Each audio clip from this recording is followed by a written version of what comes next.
On this week's episode, should the industry follow the Trolls World Tour? Why Netflix is more valuable than Disney? And are we excited for a return to Dune? All this and more as we reach our next stop, the PCC Multiverse. Don't be alarmed. The quasi-shimmering light before you is a trans-dimensional gateway to other worlds, other voices, other thoughts, and other realities. Up feels like down, and down feels like the number 7 on a Wednesday morning. Don't worry. That quivering, blood-boiling sensation under your eyebrows is all a part of the charm. Welcome to the PCC Multiverse. And we're back with another episode of the PCC Multiverse. This is Gerald Glassford from Pop Culture Cosmos, and whether it's the Pop Culture Cosmos channel, Inside Sports Fantasy Football, the Lakers Fast Break, or Game Source, we truly appreciate everyone out there listening to all of our shows.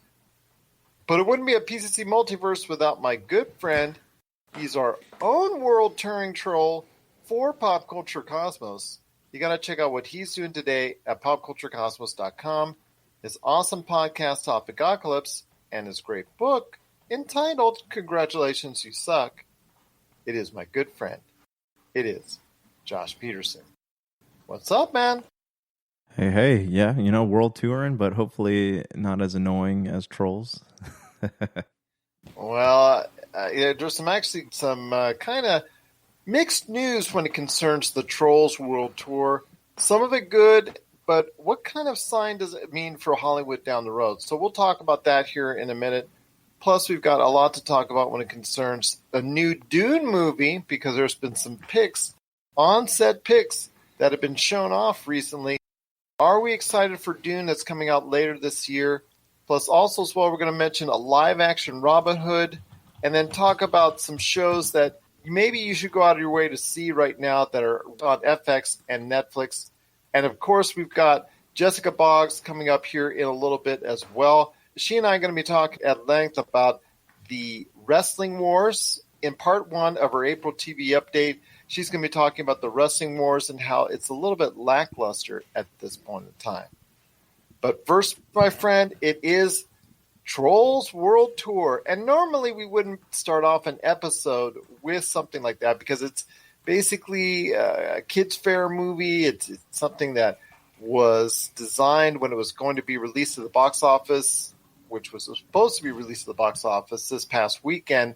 It was probably going to do in second place or maybe third, because you had Mulan coming out a couple weeks ago that was originally scheduled. Unfortunately, it got moved because of coronavirus. Then it was going to come out on the same weekend that James Bond, or thereabouts the same weekend as James Bond, which also got moved because of coronavirus. And then it was going to come out a couple weeks before Black Widow, unfortunately, which also got moved. It was going to come out a couple weeks later. So you had all these movies surrounding it. So it didn't have the highest of expectations, but it was still going to generate, I would say, probably about $100 to $150 million at the box office.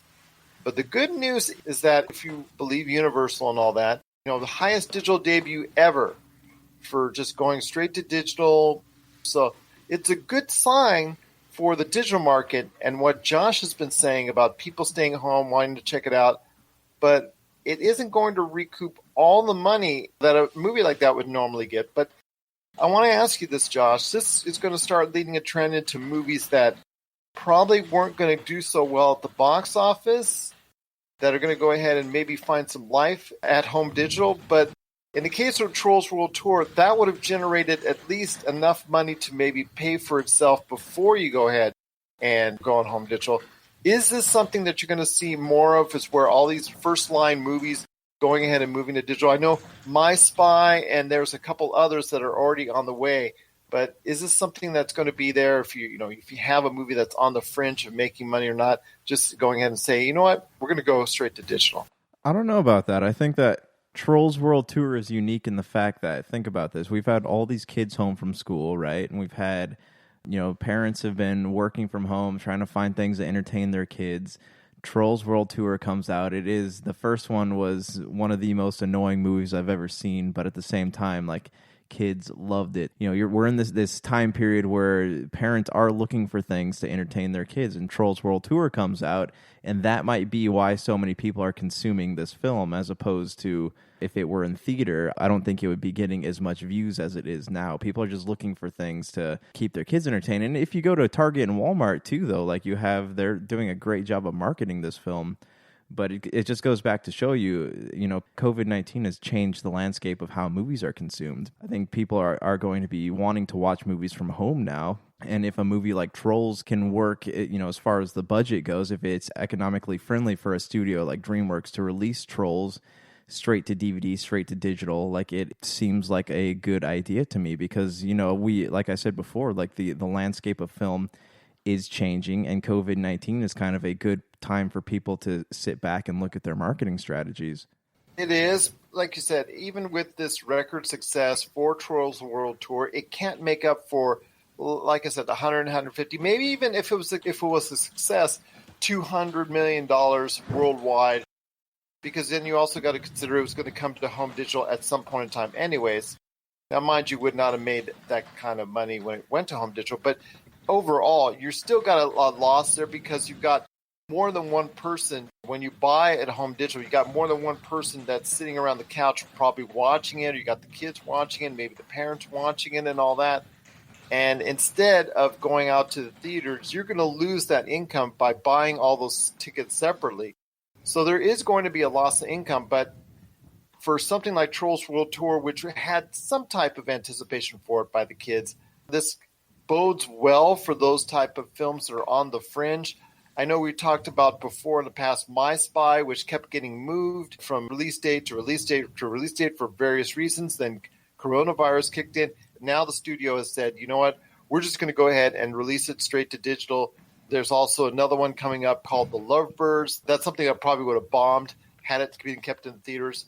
I think the first movie of the kind before the coronavirus hit that made the smart move was the Cloverfield Paradox. If you remember, like 2 years ago at Super Bowl, it was advertised like right there, you could get this movie right now, and it was a massive hit for Netflix at the time.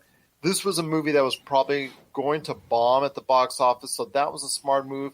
I don't think you're going to find the same success each and every time as Trolls World Tour. I think there's some caveats. It's a kids movie. It's the type of movie that maybe you can sit the kids around and gives them something new to do.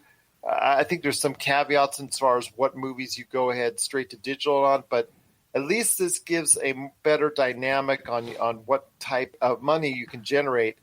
Even though you're not going to generate as much as if you put in the theaters originally, this could still, at least for some of those failing movies that would have bombed at the box office, could be some way now in a new environment to recoup some of those losses. Yeah, I agree. Yeah, I completely agree with you. But at the same time, I think kids' movies are a safer bet to put straight to digital. What are the Amazon Prime or Fandango, watch on demand thing? You're still charging $20. Because think about this, like a family who goes to the movies, right? And you're saying they're missing out on box office revenue, but who's to say for sure, right? Because a lot of people, you have three or four kids, you go to the movies theaters, and you're paying about $12 to $15 a ticket for each of them. But whereas a family can sit at home, an entire family can sit at home and watch this movie for $20. So you can buy this movie for about the cost of 2 tickets. So I don't know. I mean, I'd be interested to see the statistics on this, but I also, like I said, I feel like it's a safer thing to do with kids' movies, especially in this time, because people are at home, right? Parents are working. Parents are looking for ways to keep their kids entertained. Let me ask you this. Do you think that if we were not in a time of COVID-19 and they put this movie out straight to digital, do you think that it would be doing as well as it is? Well, like I said, it would have come out at a time where you had Mulan already in the theaters. You would have had James Bond competing against, but then it's counter-programming to James Bond, but you still would have had Mulan, and then Black Widow a couple weeks later after it comes on the market. So it obviously was not going to be number one at the box office in many locations around the world, but still, if as a kids movie at this time, it would have generated, again, you're probably talking between $100 to $150 million worldwide, that even if it's not meeting its success or the type of success that they wanted to meet, still would have generated that type of income, and that income is lost. So you got that income lost, and yes, you're putting it right to digital, and you're making up some of those losses because you're having an audience that is seeing this new and fresh. But still, I don't think it's going to make up for the fact that at the end of the day, when they go ahead and project and they sit down, how much did we really lose by not having it in theaters? I think they're going to go ahead and say maybe, the cost difference will probably be a lot closer, but I still think they're going to lose about $50 to $70 million from what they would have had they released in the theaters. Okay, then on that note, do you think that they are going to try to make movies more budget friendly for the time being? If this is the wave of the future, if films are going to be released on digital, do you think they're going to try to make these movies more budget friendly in order to accommodate this market? I would say that is yes. I mean, at least we know what the landscape might be like if for the next year, 2 years, until the end of 2021, possibly even longer.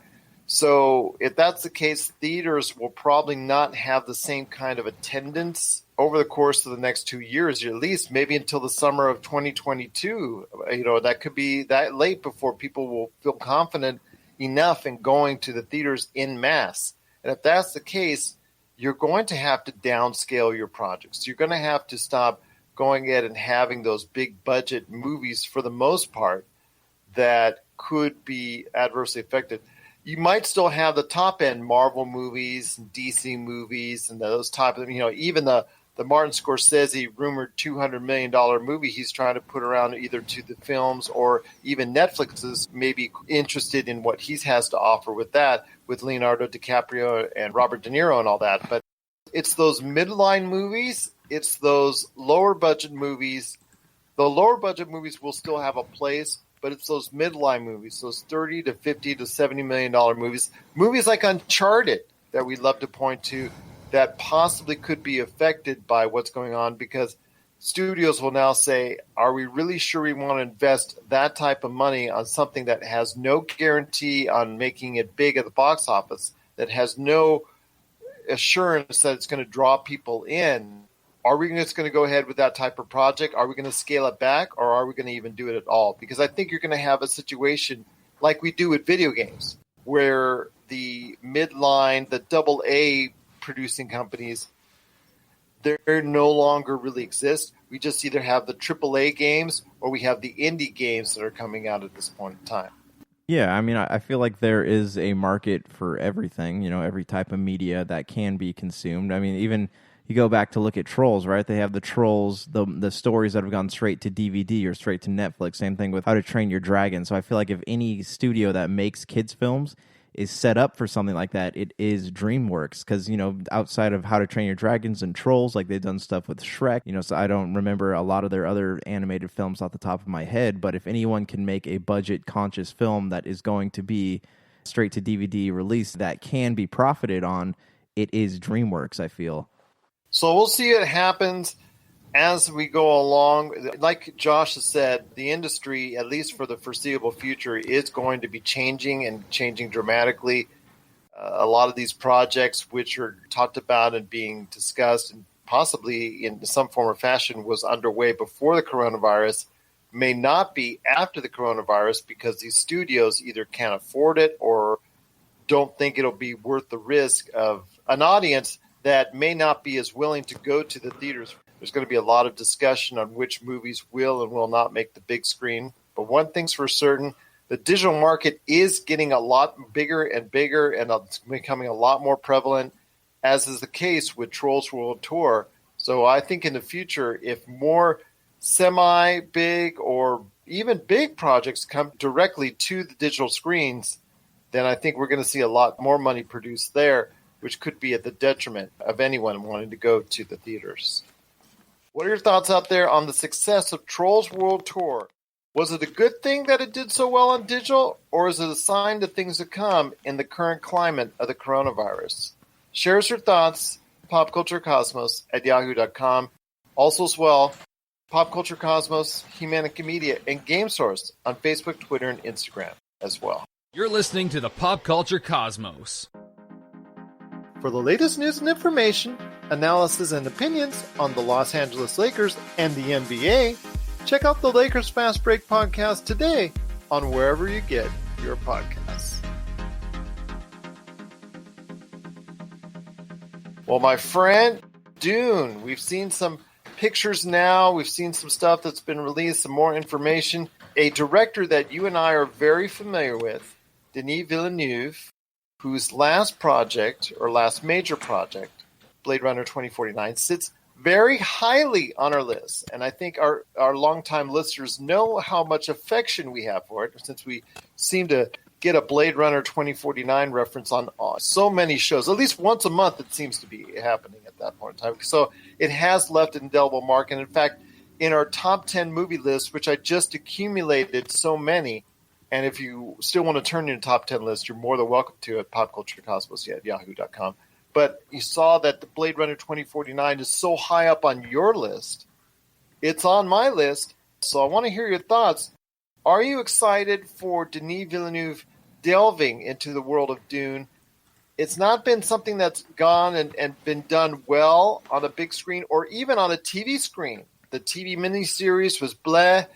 The movie, as you know, in the early 80s was very much panned at that point in time. So I want to hear your thoughts on, is it now a good time to go ahead and go back into the world of Dune? So I don't really have a big history with Dune. You know, I know we've talked about this before. Like, you're a big fan, and I said I've always been interested in it. I've always been interested in, like, reading the books and the comic books, because the world is very intriguing to me, and it's something I've never had the time to dive into. But as I'm seeing these images leak out, it does look very much like something I would enjoy. It does. I love the work that Denis Villeneuve does. You know, as you said, I am a huge Blade Runner 2049 fan, and I do love the fact that he has said he would go back to revisit that world. But I'm seeing the images. I'm seeing it's what's his name from Star Wars? Oscar. What's the name I'm thinking about? Oscar Isaac, Jason Momoa. Mm-hmm. I mean, there's a cavalcade of stars. Timothy Chalamet, Zendaya. There's just so many great stars that are currently attached. So yeah, exactly. So I'm looking at these images of them up on the screen, and if there's one thing Denis Villeneuve does really well, it's cinematography. Like, he has such a way with, like, colors. You know, he has a way with colors and the way the camera is set up. I mean, Dune is something that you would have to experience that on the big screen. It really goes to show you that, like, a lot of people say the director, all he does is direct the film. You know, the writer doesn't get any credit, cinematographer doesn't get any credit, but it relies so heavily on those big pieces for a film like that to come together. Absolutely. It's not just about the shot. It's about how it looks, how it goes and weaves itself into the movie, plus editing. If you have a shot that lingers too long, it takes away the effect. If you have it that is too short, it has no meaning. So you got to have the shots cut in exactly the right way at the right point in time. So it takes a coordinated effort between the editor, between the cinematographer, and the director to go ahead and create those type of experiences that you and I love so much, like in Blade Runner 2049. We mentioned 1917. And Denis Villeneuve, I mean, Sicario, Blade Runner 2049, he has a few movies under his belt that have been acclaimed as well. So I think the bets are stronger on Dune becoming a hit, finally, to an audience. Because, again, around the turn of this century, I think was it USA or Sci-Fi or one of the cable networks tried their hand, along with, I think, also the BBC, at Dune. And it didn't quite work out. I saw parts of it, and I just wasn't impressed. And then you have, like I said, the early 1980s films, which for me, I kind of enjoy. I kind of enjoy in a guilty pleasure type of way. I know it looks bad at times, even from the standards of what 1983, 84 was giving it, because we saw what was going on with Star Wars and several other films at that time that did have success. Blade Runner, for instance, the original Blade Runner looks so good. Dune, which came out around that time, didn't unfortunately look that good. Patrick Stewart and Sting, I will kill him, I will kill him, I will, just shouting on that, just arrogant, but it was just so funny to watch him. Did he ever find his desert rose? I don't know, but every little thing was not so magic in that film, throwing these puns out there. but he was so over the top in the film. And then you have just so many different elements of the film that was just not done to the level it should have been. But yeah, it's campy fun. And if you want to go ahead and check it out, it's there. You can find it online right now. Or you can find it out there in the streaming markets. But yeah, that movie is probably going to become more prevalent as we get closer to Dune later this year, or at least it's scheduled to anyways. But I want to ask you, like you said you're not as familiar with the world of Dune. And obviously you would start off with the book itself. I mean, is this something that you would get yourself into? I mean, at least you're familiar enough to know that, hey, this is something that might look good given the kind of quality that's behind it at this point in time. I'll be honest, I wasn't a fan. I mean, I wasn't a fan of the movie Arrival, as we've discussed several times, but it was a very beautiful looking film. So if Denis Villeneuve did a live action SpongeBob movie, I would go watch it, despite how much I'm not like a huge fan of SpongeBob these days. So yes, I am excited. It is something I'm going to watch. I don't know if I'll get through all the books by the time the movie comes out. It is a film I do want to see. And if it's anything near as, from what I understand, the source material is very complex. So if it's anywhere near as, intriguing as and in-depth and philosophical and even theological as Blade Runner is, and the way that he handled the material, then I cannot wait to watch this film. What about a film that you may not be so eager to see in a live-action Robin Hood that's rumored to be coming to Disney Plus at some point in time? The Robin Hood movies have been done to death, in my opinion. I think that should not be the case, but Disney, who is finding so much success with Disney Plus, because when Disney Plus first started, I noticed Robin Hood was trending. The original cartoon animated Robin Hood was trending, I should say. So they saw the success of that, and they're thinking, okay, let's make a live-action version. So I asked you, my friend, are you excited for another rendition of Robin Hood? Not so much. Like, this is one I really wish they wouldn't touch. Robin Hood has been a franchise, not a franchise, but like a property that's kind of been beaten to death over the years. The last like really good iteration I saw of Robin Hood was Ridley Scott's Robin Hood with Russell Crowe. But Disney is remaking its classic 1973 Robin Hood. That's the basis of this conversation, and I don't know how I feel about that. I don't know how I feel about like the anthropomorphic characters. I don't know how I feel about having a fox playing Robin Hood. It was classic in 1973. It was classic when I was a kid. Even like I love this movie, but it's one of those things where I feel like it's. In the same vein as Dumbo, it's just Disney making something just because they can make it, and they're hoping to cash in on nostalgia. But here's the thing: like this is, I'm sure some adults will go see it, but this is not something that a lot of kids these days are really familiar with. I feel like it's not like a Frozen, it's not Brave, it's not Toy Story. Even it's a film that adults enjoy watching. Adults will probably go see it. Maybe they'll take their kids to see it, but I don't see this being a box office success. Or how are you feeling about it, though? Is it something that you think you take your daughters to go see? Well, it's just going to Disney Plus. Okay, so that's an even bigger question. How can they afford to do that then? I'm sure it's not exactly making a movie like that wouldn't exactly be budget friendly. Yes, I mean, they're going to do it in the realm of what they're doing now with the Marvel movies and the Mandalorian, and they're going to probably do it in that realm and have those type of budgets. The director is Carlos Lopez Estrada, who last filmed Blind Spotting, I think back a couple of years ago. He looks like he's taking it on and going to be able to take care of this for Disney Plus. So I think as long as they keep, like we were talking about before, when it concerns all the movies, when the focus now being on digital, this is a movie that probably would not be a safe bet at the box office, at the theaters, will probably not generate that type of money. But if you have a budget-friendly type scope for it, if you have those ideals for it, then you can go ahead and say, you know what, we're going to keep it within this framework of cash. Maybe it's something that a lot of people, when it finally gets made, and say a year from now, it's something that a lot of people may turn to.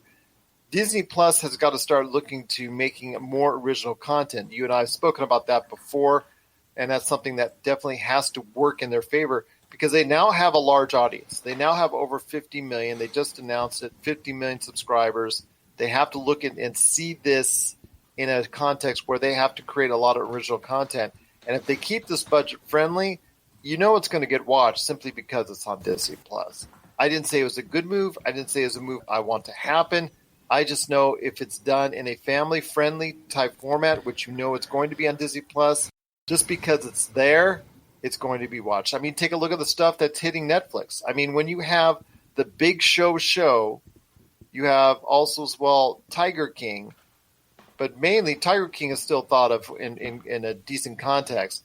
But the Big Show, when that hits to the top 5 in Netflix, that just shows that when you throw something out there at this point in time, almost anybody will watch it.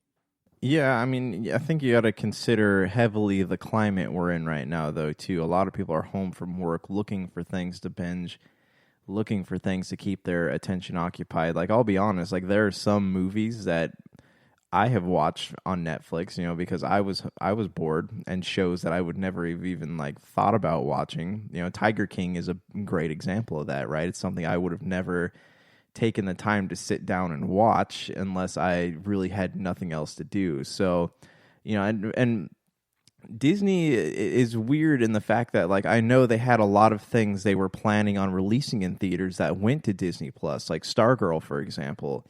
That was one that people have been talking about for a few years, saying that was going to hit theaters in February, and then they announced Disney Plus, and all of a sudden it became a Disney Plus release.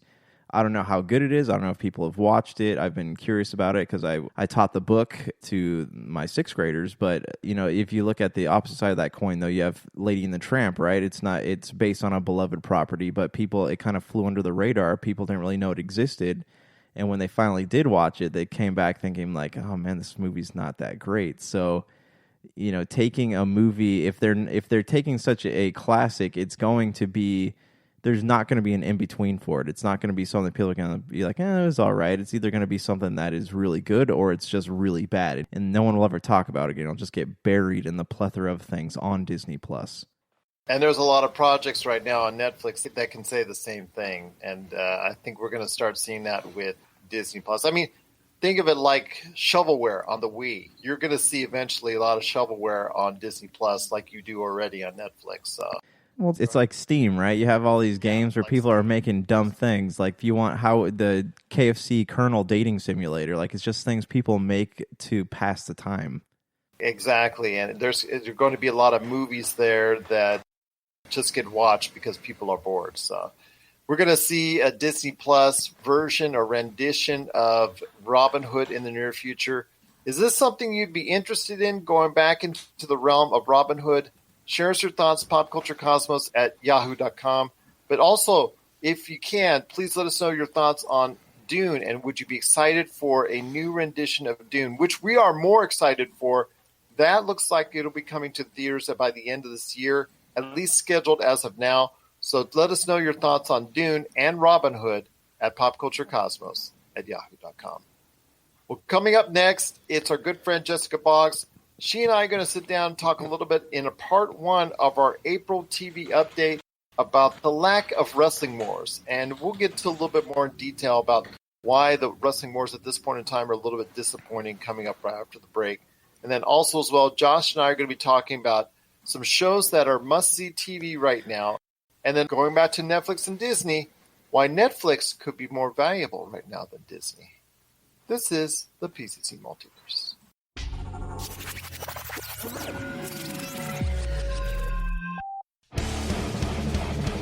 Get ready for Kitty Origins Evolutions, the latest documentary from Rob McCallum.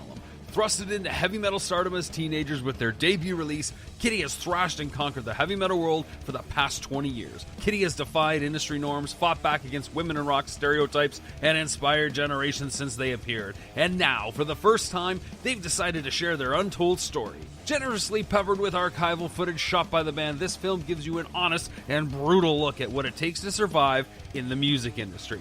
Order the DVD, Blu-ray, and live CD triple pack that features recordings from throughout their 20-year illustrious history from RobMcCallumFilms.com. RobMcCallumFilms.com, your place for awesome stories about awesome people and films worth watching.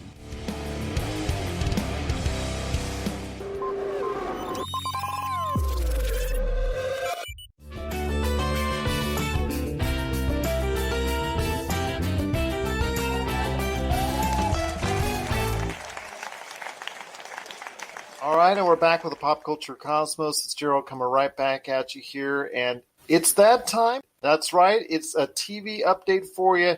It's that time again, and we just truly appreciate her coming back every time she comes back on. She was on earlier this month, but now she's in here for her regular April TV report. It's my good friend. You know her as one of the lead writers for the TVRatingsGuide.com. You got to check out what she's doing today at the TVRatingsGuide.com, where they do a lot of reviews. Cancel Renew Index, they've got a great one for each and every network out there, plus all the great stuff that they're doing as far as their original content and so much more. It is the TVRatingsGuide.com. I think you guys got to pay me for that over the TVRatingsGuide.com. I think I earned some cash there for now for almost 2 years now, so I don't know. The check's in the mail, I know.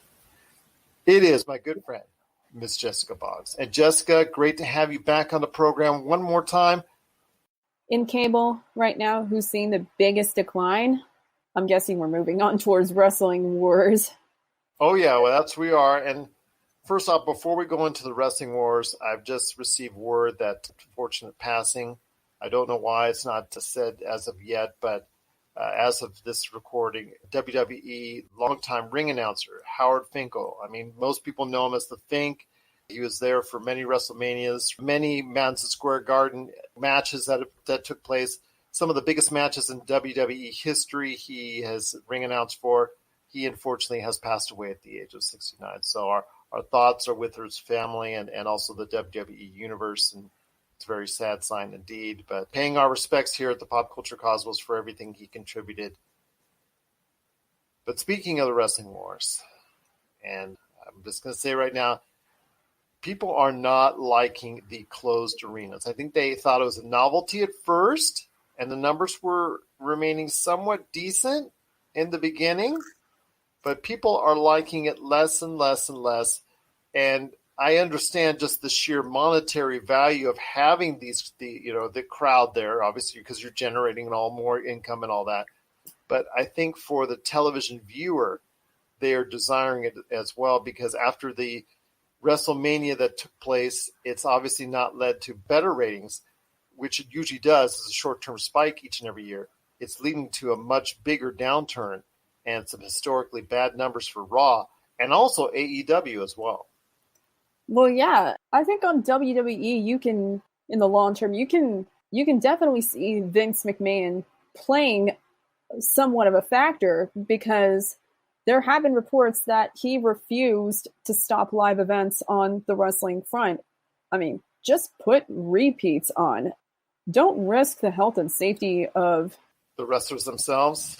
Yeah, and not just that, but the ring announcers and everything else. Yeah, but unfortunately, in the case of WWE, I'm not sure with AEW and TNT's agreement, because I know that's for 3 years. I don't know what that entails as far as the specifics are concerned. I can tell you from my investigation and research into what several reports have said, including from OneWrestling.com and the Wrestling Observer and all that. Heading back to the WWE, I mean, the numbers there are bad. They're under 2 million. People are not liking it as far as the closed arena settings, but in the case of the WWE, as I was saying, it's a monetary issue because they have to, their agreements with the USA Network, their agreements with Fox and all that, they're required to produce X amount of live shows for an entire year. So they have to produce, the majority of their shows have to be live, or else it's a monetary cut that they're going to face. So they're basically, if they don't put on live shows, they don't get money. They don't get as much money. They'll get a cut in their pay or cut in the contract, things of that nature. And that is obviously something right now very big and very meaningful to the company. So they had to make a financial decision. You can go into political detail all you want as far as whatever Florida governor saying that WWE is essential. And if you say it's not essential, if you say it is essential, that's on you. I don't want to go ahead and get into that detail because I think that's a debate. I don't know, in and of itself, if you think the WWE is essential. It just gets to me to the point where it was a monetary decision to keep going. It's a monetary decision to keep airing live shows. And WWE is cutting costs. They cut over 15 to 18 wrestlers yesterday as we're recording this. they cut several producers or furloughed several producers and referees and other WWE personnel. So they're making cuts and furloughs like virtually every other company is in America. But yes, the reason why that they're still running live shows is strictly monetary based. It is always about money. There's people that refuse to go back to wrestling because of this, especially on the WWE front.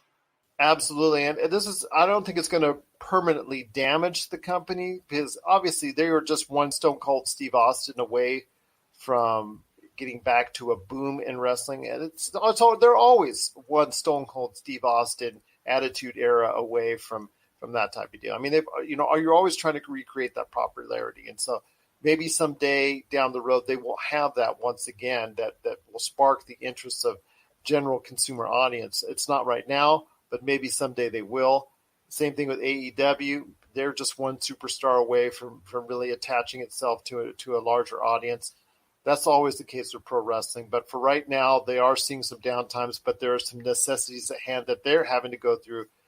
They are putting lives of wrestlers at risk. I'm not loving it personally, but again, there are some business decisions to be made by both the wrestlers and the companies involved, and that to me is concerning. But as what happens, we got to go forward. Yeah, and that's making some impact on the ratings itself, and it's not necessarily a good thing long term. No, it isn't, Jessica. I mean, you've got WWE again. Like I said, Raw is under 2 million viewers for really the first extended time ever in its history. SmackDown is also under 2.5 million viewers. Actually, it's right around 2.1 million viewers on Fox. It's getting a distant. I think it's last among the broadcast networks on Friday nights. So that's not a good sign from what we were talking about when we were hoping that Fox would be able to go ahead and promote SmackDown, and SmackDown would be much better as a representation on Fox. Unfortunate to see there. But AEW, which initially had a high upon this, coronavirus stay-at-home type deal, has seen the numbers plummet to the 600,000-700,000. They've lost 200,000-300,000 viewers at times, week over week, and that's also a shame too because they're right now in the area of what they are with NXT. That's also airing on Wednesday nights. And right now, again, I think it's just a lack of interest in the overall products because of what they're able to showcase in a closed arena environment. It's just not as fun to watch, and it's just not as interesting. Yeah, I think until the stay-at-home orders are lifted, which could be another month or two, or maybe even into next year, we don't know for sure, those ratings are going to continue to go down, or at least stay at that level to stop the bleeding. There's a hardcore audience that will watch it.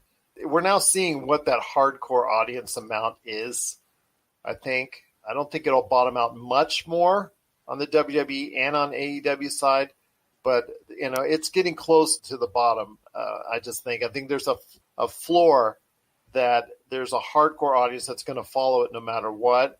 But I think that hardcore audience floor is getting closer and closer to that point in time. But we'll have to wait to see how this continues, how the ratings continues to go ahead and be in flux as we go ahead and go forward. Just as continual updates, you can catch them right here on the Pop Culture Cosmos on our Facebook page, but also you can catch it at the TVRatingsGuide.com. Jessica, before we head on out, I'm going to go ahead and turn it over to you. What's going on at the TVRatingsGuide.com and why people need to tune into the TVRatingsGuide.com? Well, we have renew, cancel articles. We update it fairly regularly, and we also have editorials. We still got TVRGO scripts running. That we will be running those in the summer, so people will remain kind of like entertained.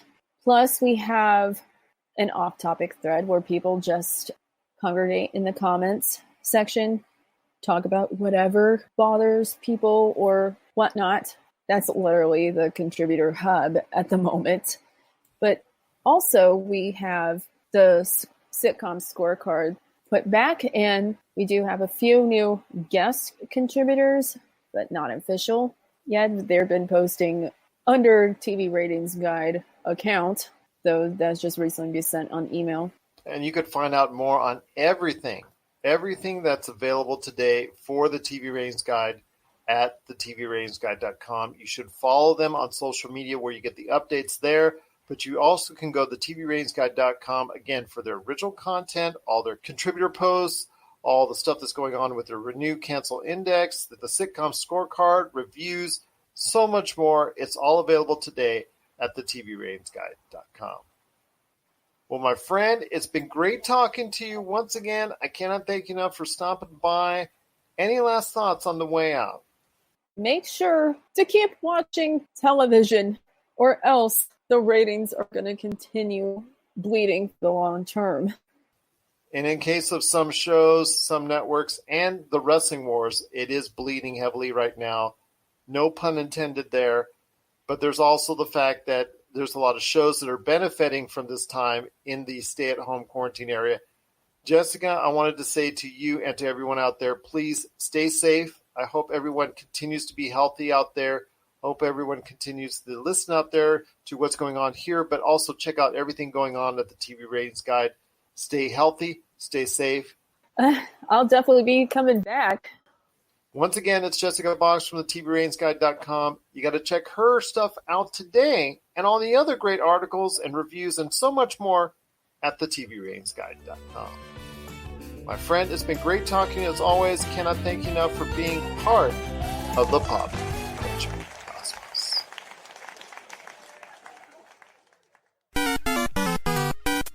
If you're tired of sifting through flea markets for rare and unique games, we can help. Retro City Games in Henderson, Nevada, only 5 minutes from the Las Vegas Strip, has all your favorite gaming staples, classics, and a wide selection of rare games with new stuff always appearing on our shelves. Come in and chat with Nicole or Doug about your love of games and watch as they help you complete your collection or find your childhood favorite. And don't forget, Retro City Games loves trade-ins. So if you have any Nintendo, Super Nintendo, Sega, Xbox, PlayStation, or even PC games, come in and visit Retro City Games today. Welcome to the new metropolis of gaming, Retro City Games.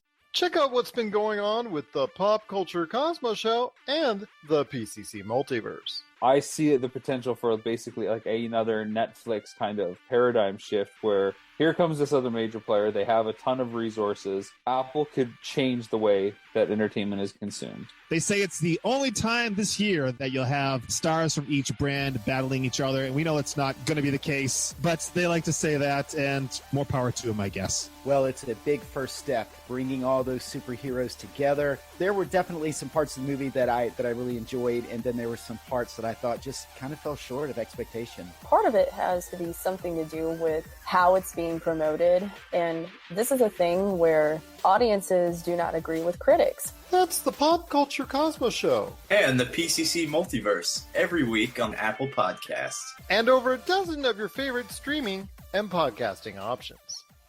And we're back to close out the show. This is the PCC Multiverse. Want to give a big thank you to Jessica Boggs from the TVRatingsGuide.com. She stopped by for part one of her April TV update. Stay tuned to the Monday show, the Pop Culture Cosmos, and she'll bring you all the good stuff that comes along with the rest of part two of her April TV update. Cannot thank her enough for taking the time to do so. And also a great conversation on the Wrestling Wars, or lack thereof at this point in time. But before we head on out, my friend, I wanted to ask you this. You said you've been going around Netflix, you've been going around the digital, you've been going around the television as far as checking out some certain things. Have you had a chance to check out Ozark? Okay, so Ozark is one that has been talked about on the Topicocalypse top shows of the year for the past 2 years, and something that people keep telling me I need to watch.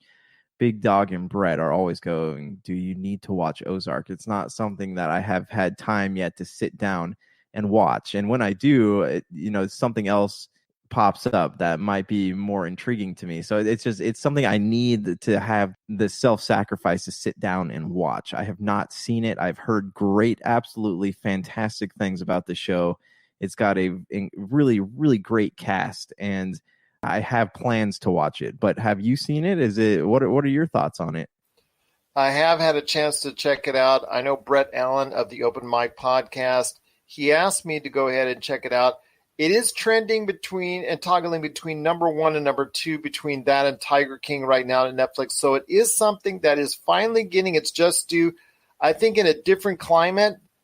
Last year, the year before, it was more under the radar. But this is Jason Bateman's project. He's not only a star, but he's directed several of the episodes. And it's something that I think a lot of people are now really getting into. So I think it's going to start getting more and more acclaim. It's very gritty. It's very Breaking Bad. To me, it's actually more appealing than Breaking Bad. I think probably because I can relate to more of his character than maybe Walter White's, because they just go down they both go down the dark roads. Let's put it that way. They both go down the dark roads into the crime world, whatnot. And I know a lot of people love Breaking Bad. It's got a great reputation. A lot of episodes that I've seen, are really good and cutting edge. But when you watch Ozark, I think that's something that the way it's presented, the way it's shown, even the dark imagery that's shown on so much of the shows in Ozark just represent a type of, a darkness that I think rarely gets represented well on any type of medium. Would you say that? Because just from watching the trailers, this is how I feel about it, but would you say that it has like a maybe a little bit of like a Justified vibe to it, like the Timothy Olyphant show? Do you think it kind of feels like that? A little bit, but actually even goes even darker, because this is someone who put himself and his family into a situation that not many families would do, no matter what the type of money that's at stake. And the individuals that they're dealing with are ruthless killers.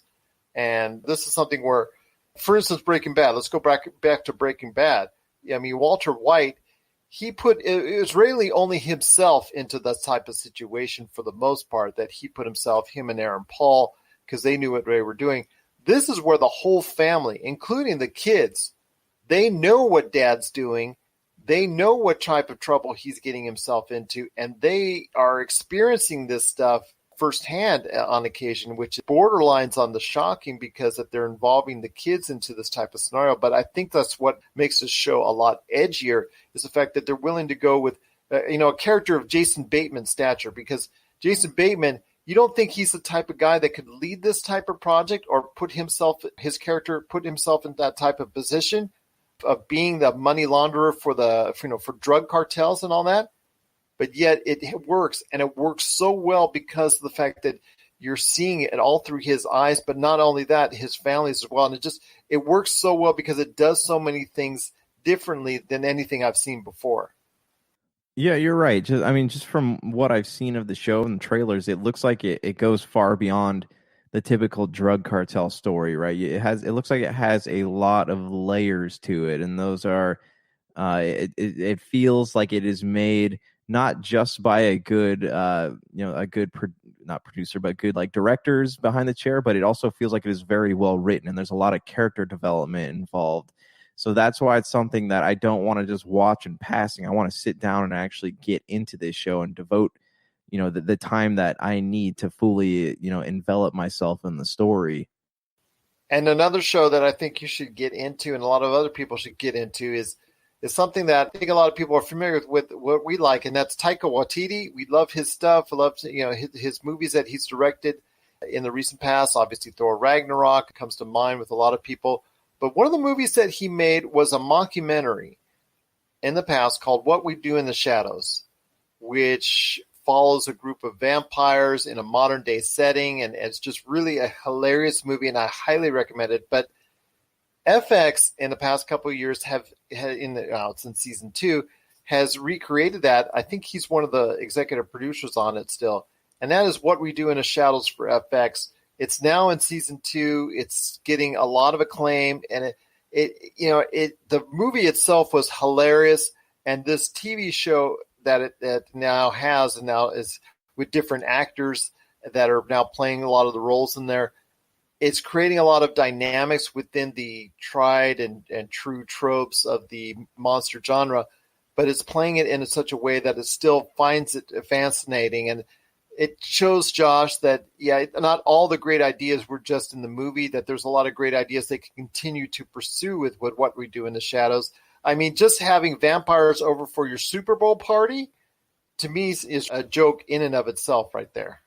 So this might be a dumb question. So apparently it is already on TV. I keep reading about the show and wondering. Yeah. I was wondering when it was finally coming out, but I haven't gotten a chance to watch it. So Season I didn't know 2. that it was out. So that's great news. Yeah, season 2 just came out. Season 2 just came out. I just saw a news article. Yeah, and I have a lot of friends who are like posting things saying like, this is the greatest comedy moment I've seen since The Office. And I'm like, okay, well, if it's getting that much praise, like maybe it is something that was really well put together, you know. And I remember from the movie, like I remember laughing really hard at that movie as like that college girl's over and she's saying, oh, I'd like to travel one day, and he looks up at the camera and smiles, and then he bites her. But like there's a lot of situational comedy that is just the potential for situational comedy in that show seems like it's very high. So I am, yes, I do want to watch it. I think that Taika Waititi's great at what he does, and I imagine he would only let this property be turned into a television show if he really trusted the hands behind it. So, yes, I do want to watch it. I am excited about it. I might even try starting to watch some of it this weekend. So I'll get back to you on that. Well, it's funny because one of the characters, and this is it's in the trailer, so it's already been out there. It's funny because one of the characters has wanted to become a vampire, but now finds out he's related to Van Helsing. So now he's thinking about in the same house killing vampires. So, you know, there lies a paradox. Does he want to be a vampire? Does he want to be a vampire hunter? So that paradox is there. There's a lot of crazy scenarios. And again, putting them in modern day settings, like for instance, at a Super Bowl party, is just great ideas that they keep on going and flowing into it. And to me, it's something where usually I groan when I see a successful movie being transformed into a TV series. And usually I groan on that, but this is something in its first season, now going into a second season, that I think that the producers, Taika Waititi, but any fans of the What We Do in the Shadows movie can be proud of watching, because it is really funny. It's something that is very entertaining. And FX, which goes out of its way to make good shows, and it has a lot of good shows under its belt, it really has done it again with What We Do in the Shadows. And it's really funny to see that Taika Waititi, even though you don't see his impression firsthand, it still has his fingerprints all over it, and you see the success from it.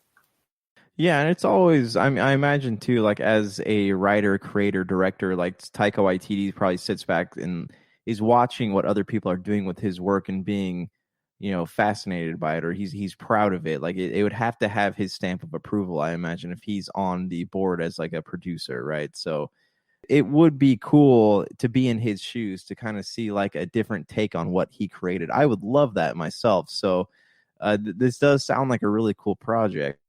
I hope you get a chance to check it out this weekend. It is What We Do in the Shadows. It is available now on FX or wherever you can try and find it, available on streaming outlets. It is, like I said, in its second season now. It's getting high acclaim. Ozark, that's available on Netflix. It's one of the most popular shows there. You got to check that out because it's really getting high acclaim as well. If you want to hear more of my thoughts on Ozark, hopefully on an upcoming open mic podcast, I'll get a chance to talk to Brett Allen on it. But again, if you have any thoughts on both Ozark and What We Do in the Shadows, and you want to share your thoughts on either show, just let us know, popculturecosmos@yahoo.com. Well, my friend, it's been a great episode, but before we head on out, just wanted to go ahead and make sure, let everybody know, if you can, give us that 5-star review on Apple Podcasts. We truly appreciate it. It helps get us more out there as far as to knowledgeable fans out there on pop culture and gets us more in the know. Plus, also, if you have a question, just send it to us, popculturecosmos@yahoo.com. We'll be glad to read it on the air. We're still looking for more top 10 movie lists. So if you got one, send it over. We'd love to hear from you. But if you can, also subscribe to our show, because there are thousands of listeners just like you that have enjoyed the show, that have done so. So we truly appreciate it. So you can get the latest episodes. There's many Lakers fast breaks, which I've been able to go ahead and put out there on the NBA draft and what's going on with the NBA right now in flux. So several episodes have just dropped on the Pop Culture Cosmos channel. So you want to check that out as well. Inside Sports Fantasy Football Had an episode this past weekend, got one coming up in the near future as well. So check all that great stuff going on the Pop Culture Cosmos channel. You'll be glad you did. But before we head on out, my friend, did you catch the news on the stock market that as of right now, because of what's going on with COVID-19 and the coronavirus, which is one and the same, that Netflix, I mean, it's been a Netflix and Disney dominated show, but Netflix has a greater value right now just by the smallest of margins over Disney Plus. Just as far as face value, stock value, the whole 9 yards, Disney is losing somewhere in the neighborhood of $30 million a day. So right now, those numbers are skewed somewhat. And I think when it gets back to normal in a couple of years, you'll see that dramatically change. But your thoughts when you hear Netflix? Remember, the company 10 years ago you were getting DVDs mailed to you from is now ahead in value of Disney. Well, it makes sense right now, right? Because we kind of talked about this when Disney Plus was announced, right? Disney has all of these big name properties. They have all these big money makers. But what happens when people get tired of those and they want to step outside of Disney-made things? And like you said earlier in the show, Netflix has all of these things on there where you can just get lost in it. And whether or not you like certain genres of shows, on Netflix, there is something for everybody. So it makes sense that with all of the variation of shows and different and types of things Netflix has to offer, that they would, in this time right now when Disney's not actually making anything new, it makes sense that Netflix would climb ahead in terms of value because more people are probably wanting to watch Netflix shows right now than Disney, or at least that would be my assumption. Again, I'm not like a marketing commentator or anything, but that's just my guess on why this is happening. Well, as long as Disney continues to bleed money, it's going to be a rhyme. I mean, obviously, when your theme parks are not open and so many other facets of your business is generating anything, nobody's going to the theaters, so your Marvel movies and all the other movies that you make are not generating anything, and you had to push them back. So times are tough right now at Disney and as well as everywhere right now. So times are tough right there. So don't read into the full face value of Netflix being more valuable in the short term over Disney. I still think over time, once it gets back to some semblance of normalcy within our society, that you should see a return to prominence for Disney. The one thing I would say that is in Disney's type of pocket is that they do have 50 million viewers now on Disney Plus. Mind you, that's only less than 1/3 what Netflix has, but they are gaining at a speed faster than what Netflix was growing at. So I think that needs to be kept in mind. And if Disney keeps on putting out original content, that's the key. That's worth it for people to go ahead and justify getting Disney Plus. Then you could see a point in time where Disney is rivaling Netflix on total viewers worldwide, which could be a sign that Disney is coming back and coming back strong. Yeah, but they're also, like you said, they're not producing anything right now. So that might be why they've slipped behind in the numbers. So it's really, I'll be anxious to see that, when every market, I guess, when the economy reaches equilibrium again, what is all of this going to look like? Are people have new allegiances to streaming services being created during this time, or are these just people hopping around because they're bored? So we'll definitely see what happens right now. It is a different landscape because of everybody's so focused in on staying at home and viewing everything that's going on as much as they can with broadcast, cable, and also streaming outlets as well. So we're going to go ahead and keep an eye on it, and we'll keep you alerted on our social media at Pop Culture Cosmos, but also right here on the Pop Culture Cosmos channel as well. So for Josh Peterson, this is Gerald Glassford. It's another beautiful day in paradise right here in the PCC Multiverse. We thank you for listening. And here's hoping you have yourself a great day.